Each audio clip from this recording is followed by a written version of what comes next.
కథాభారతి శ్రోతలకు సుస్వాగతం. ఈరోజు సెప్టెంబర్ 7వ తారీఖు 2025 సంవత్సరం.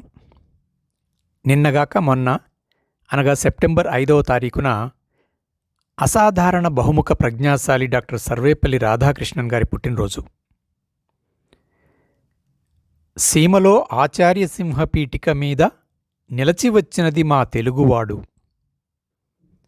భారతీయుల ఉన్నతోన్నత మేధాప్రతిభను విశ్వమంతటికీ చాటిన మహోపాధ్యాయుడు డాక్టర్ సర్వేపల్లి రాధాకృష్ణన్ను ఉద్దేశించి అన్న వాక్యాలివి అని డాక్టర్ తిరునగరి శ్రీనివాస్ గారి వ్యాసంలో చదివాను. విద్యారంగానికి ఆయన చేసిన సేవలను కొనియాడుతూ, స్మరిస్తూ వారి పుట్టినరోజును భారతదేశమంతా ప్రతి సంవత్సరము ఉపాధ్యాయ దినోత్సవంగా జరుపుకుంటుంటాము. అది అలా ఉంచితే, అదే రోజు నేటి కథారచయిత శ్రీ పొత్తూరు రాజేంద్ర ప్రసాద్ వర్మ గారు పుట్టడం ఒక యాదృచ్ఛికం అయితే, వీరు కూడా ఉపాధ్యాయులు కావడం మరో యాదృచ్ఛికం. ఈ శుభ సందర్భాల పరంగా ఉపాధ్యాయులందరికీ కథాభారతి తరపున శుభాకాంక్షలు. అలాగే నేటి కథారచయిత శ్రీ పొత్తూరు రాజేంద్ర ప్రసాద్ వర్మ గారికి కథాభారతి శ్రోతల తరపున హార్దిక జన్మదిన శుభాకాంక్షలు. ఈనాటి కథ జూలై 13వ తారీఖు 2025 సంవత్సరంలో విశాలాంధ్ర ఆదివారం అనుబంధంలో ప్రచురింపబడిన శ్రీ పొత్తూరు రాజేంద్ర ప్రసాద్ వర్మ గారి కథ ఒకరికి ఒకరు. చనిపోవడం అంటే ఏమిటి? ఆసుపత్రి బెడ్ మీద పడుకున్న కోమలి నెమ్మదిగా అడిగింది. ఎందుకు కోమలి అతిగా ఆలోచిస్తున్నావు? నిద్రపో, నీ బాధలన్నీ తగ్గిపోతాయి. పక్కనున్న దుప్పటి తీసి ఆమెకు నిండుగా కప్పాడు. తర్వాత కుర్చీ మీద నుంచి లేచి ఆమె పక్కన కూర్చున్నాడు పతంజలి. దుప్పటిని మరింతగా కప్పుకుంటూ, చాలామంది తమకు చావు లేకుండా ఉండాలని అనుకుంటారు, కానీ ప్రతివారు ఏదో సమయంలో తనకు చావును ప్రసాదించమని కోరుకుంటారనుకుంటాను. పతంజలి ఆమె వైపు నిర్వికారంగా చూశాడు. తర్వాత, చావు కోసం ఆలోచించడం మంచిది కాదు. ధైర్యవంతురాలివైన నీకు అసలు ఆ ఆలోచన రాకూడదు అన్నాడు. నేను చనిపోతానేమో అని నాకు అనిపిస్తోందండి. చావు అంటే నాకు భయం లేదు, కానీ నేను లేకుండా మీరు ఒంటరిగా ఎలా ఉండగలరా అని చేస్తున్నాను. మీకు టీ పెట్టుకోవడం కూడా రాదు. ఈ వయసులో ఏ తోడు లేకుండా ఏమైపోతారో అని బాధగా ఉంది. కోమలి, నీకు ఏమీ కాదు, సంపూర్ణ ఆరోగ్యంతో ఉంటావు. నా కోసం ఆలోచన ఎందుకు? నేను నువ్వు ఒకరికి ఒకరు ఎప్పుడూ తోడుగా ఉంటాం అన్నాడు పతంజలి. అలా అంటున్నప్పుడు అతని కళ్ళు తడి అయ్యాయి. నాకు ధైర్యం చెబుతున్నారు, కానీ మీరు బాధపడుతున్నారు. ఎటువంటి మనిషివి, ఎలా అయిపోయావా అన్న విషయం తలుచుకునే నాకు ఏదోలా అనిపిస్తోంది. మన పెళ్ళి అయిన కొత్తలో నువ్వు ఎంత హుషారుగా ఉండేదానివో నాకు తెలియంది కాదు. నీకే ఎందుకిలా అయిందో అర్థం కావటం లేదు. కోమలి ఏమి సమాధానం చెప్పలేదు. పతంజలి పడుకున్న ఆమె వైపు చూస్తే ఆమె కళ్ళు కూడా వర్షిస్తూ కనిపించాయి. నువ్వెందుకు ఏడుస్తున్నావు కోమలి? నొప్పిని భరించలేక అనేకసార్లు ఏడ్చాను, కానీ ఇప్పుడు మీ ప్రేమను తలుచుకుంటే కన్నీళ్లు వచ్చాయి. నన్ను ప్రేమించి పెళ్లి చేసుకున్నారు, కానీ మీకు ఏమి సుఖం ఉంది చెప్పండి? మీ జీవితమంతా నాకు సేవ చేయడంతోనే గడిచిపోతుంది కోమలి అంది. నేనే కాదు కోమలి, నువ్వు కూడా నన్ను ప్రేమించావు కదా. నా ప్రేమను మీ ఇంటిలో వారు ఒప్పుకోరని నిద్రమాతలు కూడా మింగావు. నాతో పెళ్లికి వారందరినీ ఒప్పించావు పతంజలి. మన ప్రేమ వివాహం జరిగి 30 సంవత్సరాలు దాటిపోయినా ఇంకా మీకు గుర్తుండటం బావుందండి. కోమలి కాస్త నవ్వు తెచ్చుకుని అంది. ఎలా మర్చిపోతాను కోమలి, నువ్వు పాడిన పాటలు, నీ సంగీతం నాకు ఇంకా గుర్తున్నాయి. మీరు నా మీద రాసిన ప్రేమ కవితలు, ప్రేమలేఖలు కూడా నేనింకా మర్చిపోలేదు. ఇంతలో తలుపు తీసుకుని నర్సు లోపలికి వచ్చింది. డాక్టర్ గారు పేషెంట్ని మరో రూమ్కి మారుస్తున్నారు అంది. పతంజలి ఆమె వైపు సీరియస్గా చూస్తూ, పేషెంట్ అనవద్దని నిన్న చెప్పాను. ఈమె పేరు కోమలి మేడం అన్నాడు. నర్సు ఏదో చెబుదామని అనుకుంటుండగా, స్ట్రెచ్చర్ తీసుకుని రండి, కొత్త రూంలోకి వెళదాం అన్నాడు. ఆమె బాయ్తో స్ట్రెచ్చర్ని తీసుకుని రాగానే కోమల్ని మంచంపై కూర్చోబెట్టి ఎత్తి పట్టుకుని దానిపై పడుకోబెట్టాడు పతంజలి. నర్సు నోరు వెళ్ళబెట్టి చూస్తుండగా, పదండి, ఈ రూమ్ ఖాళీ చేసి సామాన్లు తీసుకుని నేను మీ వెనకే వస్తాను అన్నాడు.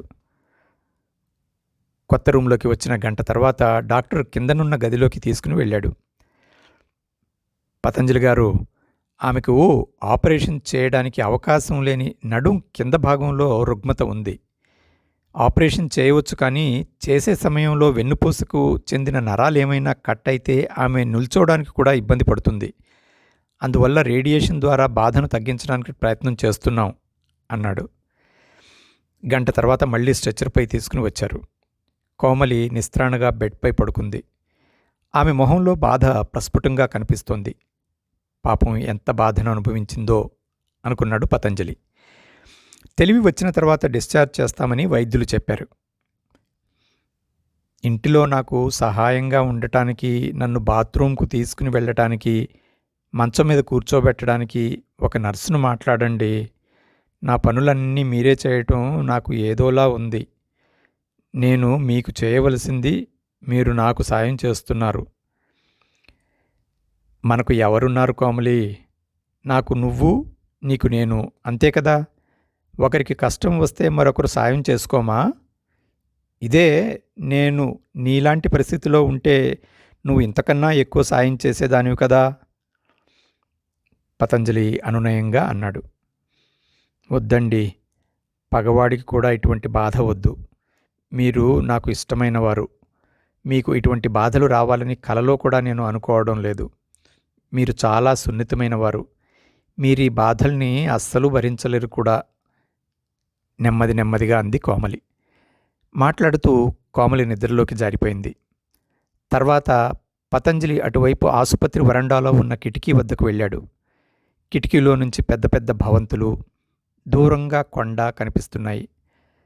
తనకు కోమలికి ఒకరంటే ఒకరికి అంత ఇష్టం ఎందుకో అతనికి అర్థం కాలేదు. పెళ్లి జరిగిన ఏడాదిలో, అంటే 30 సంవత్సరాల క్రితం ఓ రోజు, కోమలి, నేనంటే నీకు ఎందుకింత ఇష్టం అని అడిగాడు. ఆమె సమాధానం చెప్పకుండా నవ్వింది. నవ్వితే అందంగా మెరిసే నీ పలువరుస బాగుంటుంది. నవ్వినప్పుడు అలవోకగా మూసుకునిపోయే నీ కనురెప్పలు బాగుంటాయి. నాకన్నా అందమైన దానివి, అందంతో పాటు చలాకీతనం కలిగిన దానివి, మంచి గొంతుక కలిగిన గానకోకిలవి అన్నాడు పతంజలి. ఇతరుల కన్నా నన్ను ఎక్కువగా ఇష్టపడుతున్నారు, అందుకే మీరంటే నాకు ఇష్టం అంది. నా కోసం ఇంటిలో వారందరినీ ఎదిరించావు. నన్ను పెళ్లి చేసుకోకపోతే చచ్చిపోతానని వారికి హెచ్చరిక కూడా చేశావు. నాలో ఏ ప్రత్యేకత లేదు. ఆలోచిస్తుంటే నాకే ఆశ్చర్యం కలుగుతుంది. ఆకులో ఆకునై, పువ్వులో పువ్వునై, కొమ్మలో కొమ్మనై, నునులే తరెమ్మనై అంటూ కోమలి కృష్ణశాస్త్రి పాటను మృదుమధురంగా పాడింది. ఆమె పాట పూర్తి చేసేంతవరకు పతంజలి ఏమీ మాట్లాడలేదు. తర్వాత ఆమెను దగ్గరకు తీసుకుంటూ, నీతో ప్రేమ, నీతో పెళ్ళి నా అదృష్టం కోమలి. మనకు పిల్లలు వద్దు. జీవితాంతం ఒకరినొకరు ప్రేమించుకుంటూ ఇలా ఉండిపోదాం అన్నాడు పతంజలి ఆర్తిగా. మనం ఇద్దరం ఒకరంటే ఒకరు ఇష్టపడి పార్కులకు, సినిమాలకు తిరుగుతున్న సమయంలో భీమిలి సముద్ర తీరానికి వెళ్ళి ఇసుక తిన్నెలపై కూర్చున్నప్పుడు తమరు ఒక మాట అన్నారు. అది నాకు జీవితాంతం గుర్తుండిపోయింది. అదే నా ప్రేమను రెట్టింపు చేస్తోంది. సముద్రంలోకి రాళ్లను విసురుతూ, ఏమిటది అడిగాడు. మా అమ్మ అంటే నాకు ఇష్టం. నువ్వు అచ్చు మా అమ్మలా ఉన్నావు. ఆమెలానే నవ్వుతున్నావు. ఆమెలాగే నవ్విస్తున్నావు. ఆమెలానే పాటలు పాడుతున్నావు. ప్రతి కదలికలో నిన్ను చూస్తుంటే మా అమ్మ గుర్తుకు వస్తున్నది అన్నారు. గుర్తుందా? అడిగింది. అవును, నిజమే కదా. తల్లిని భార్యలో చూసుకున్న పురుషుడు ఆమెను నిరంతరం ప్రేమగా చూడగలడు. మగవాళ్లకు ఈ కోణం తక్కువగా ఉంటుంది. మీలో అది నేను చూశాను. అందుకే మిమ్మల్ని మనస్ఫూర్తిగా ప్రేమించాను. కోమలి చెప్పిన సమాధానం అప్పుడు, ఇప్పుడు, ఎప్పుడూ పతంజలికి గుర్తు వస్తూనే ఉంటుంది. తను ఎంతో ఇష్టపడిన అమ్మకు అవసాన దశలో సేవ చేయలేకపోయాడు. కోమలి విషయంలో అలా జరగకూడదు అనుకున్నాడు. డాక్టర్ గారు పిలుస్తున్నారు అని నర్సు చెప్పడంతో అతని వద్దకు వెళ్ళాడు. 2-3 కుశల ప్రశ్నలు వేసిన తర్వాత కోమలి పరిస్థితి బాగోలేదు. ఆమెకు ఎండోమెట్రియం క్యాన్సర్గా నిర్ధారణ అయింది. క్యాన్సర్లు అనేకం ఉన్నాయి.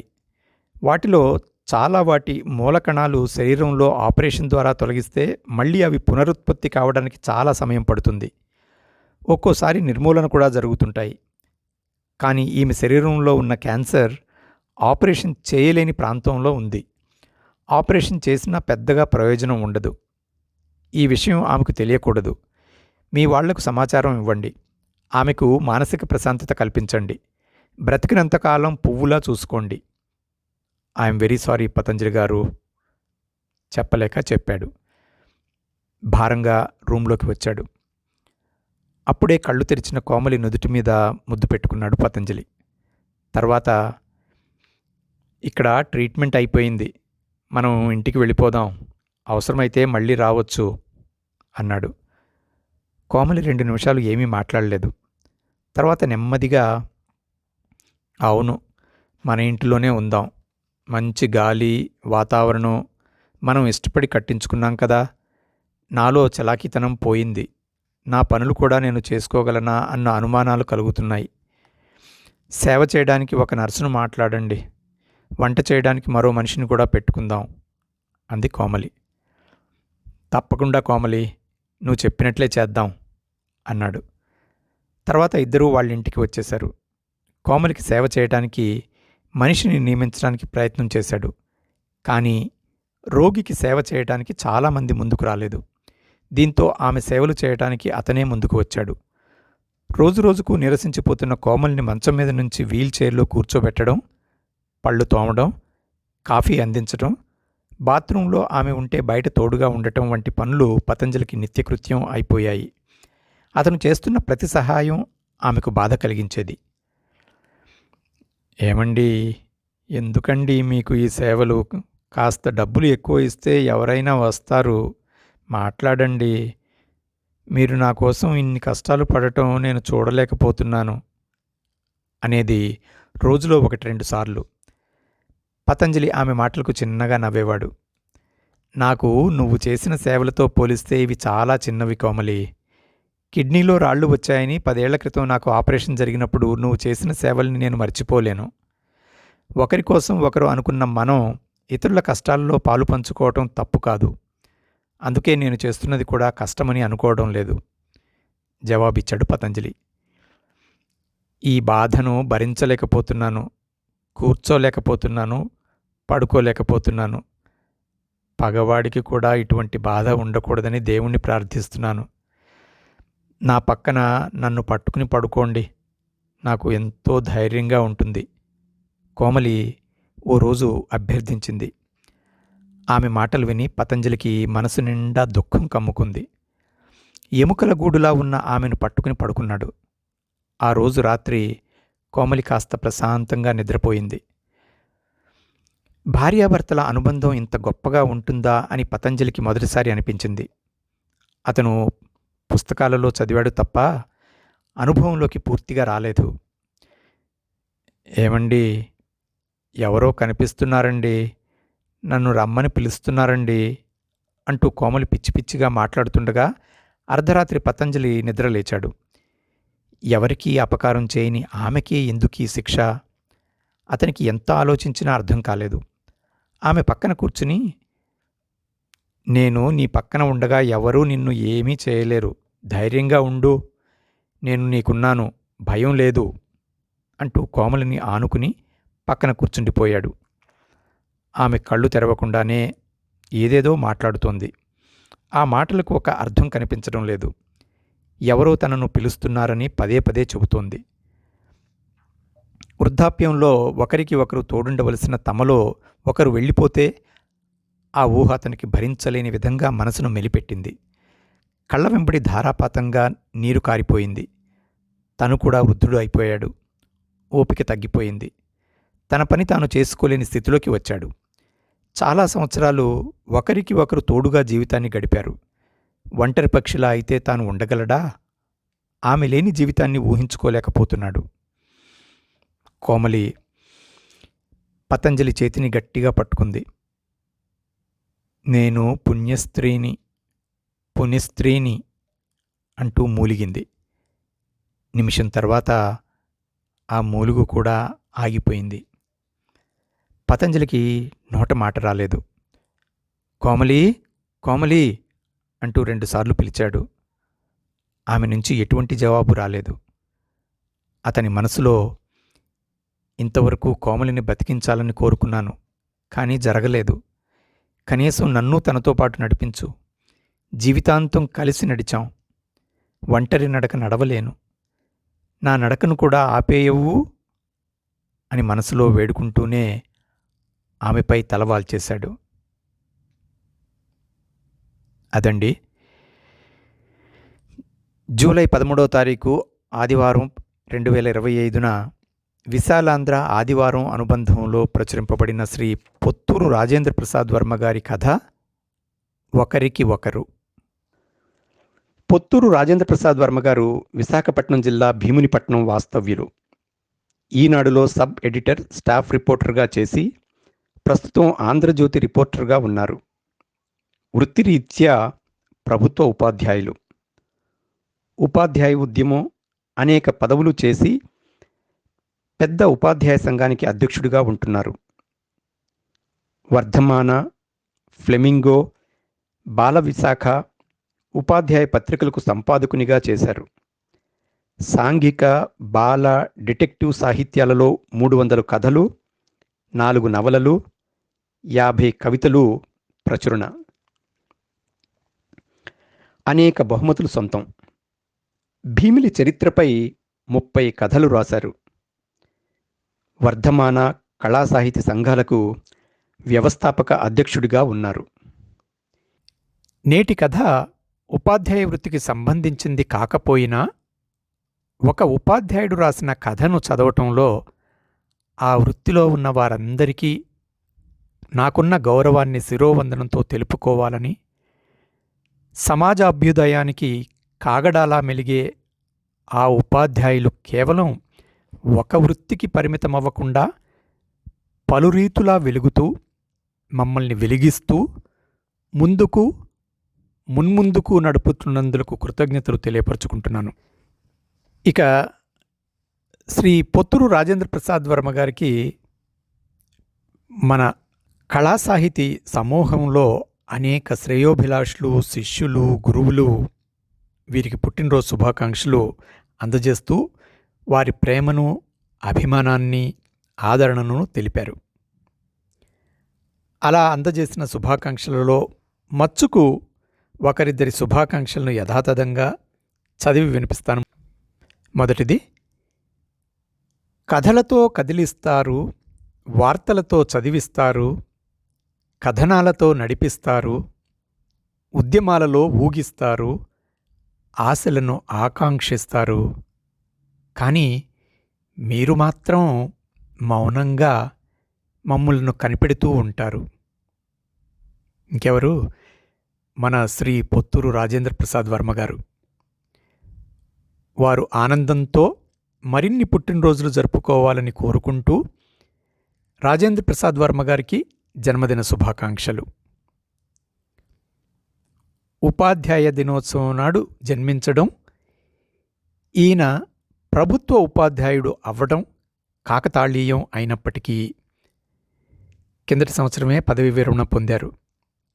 అలాగే గత 45 ఏళ్ల నుండి పాత్రికేయ వృత్తిలో ఉండడం, ఉపాధ్యాయ సంఘాలలో 1990 నుండి ఇప్పటి వరకు అనగా పదవీ విరమణ వరకు వివిధ హోదాల్లో పనిచేయడం, నిత్యం కథలు, కవితలు, వార్తలు రాయడంతో పాటు అనేక సాంస్కృతిక కార్యక్రమాలలో దూసుకునిపోతున్న రాజేంద్ర ప్రసాద్ వర్మ గారికి మరొక్కసారి పుట్టినరోజు శుభాకాంక్షలు తెలియజేసుకుంటూ మీ గణపతిరాజు నగేష్ వర్మ, తంగేడు, ఉమ్మడి విశాఖ జిల్లా. ఇక రెండవ శుభాకాంక్ష, పూజ్య గురుదేవులు పొత్తూరు రాజేంద్ర ప్రసాద్ వర్మ గారికి గురు పూజోత్సవ శుభాకాంక్షలు.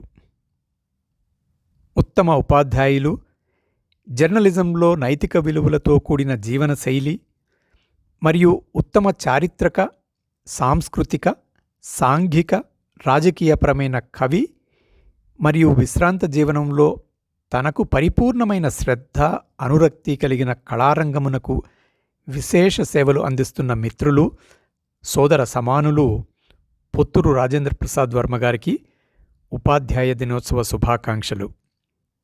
గాదిరాజు ప్రసాదరాజు, ఆత్రేయపురం. ఇవండి వారికి వచ్చిన అనేకానేక శుభాకాంక్షలలో మచ్చుకు 2. ఈ కథను ఆడియోగా చేయననుమతించిన శ్రీ పొత్తూరు రాజేంద్ర ప్రసాద్ వర్మ గారికి కథాభారతి శ్రోతల తరపున అభినందనలు, కృతజ్ఞతలు తెలుపుకుంటూ సెలవు తీసుకుంటున్నాను. మళ్ళీ వచ్చే కథతో వచ్చే వారం కలుద్దాం. అంతవరకు సెలవు. సర్వే జనా సుఖినో భవంతు.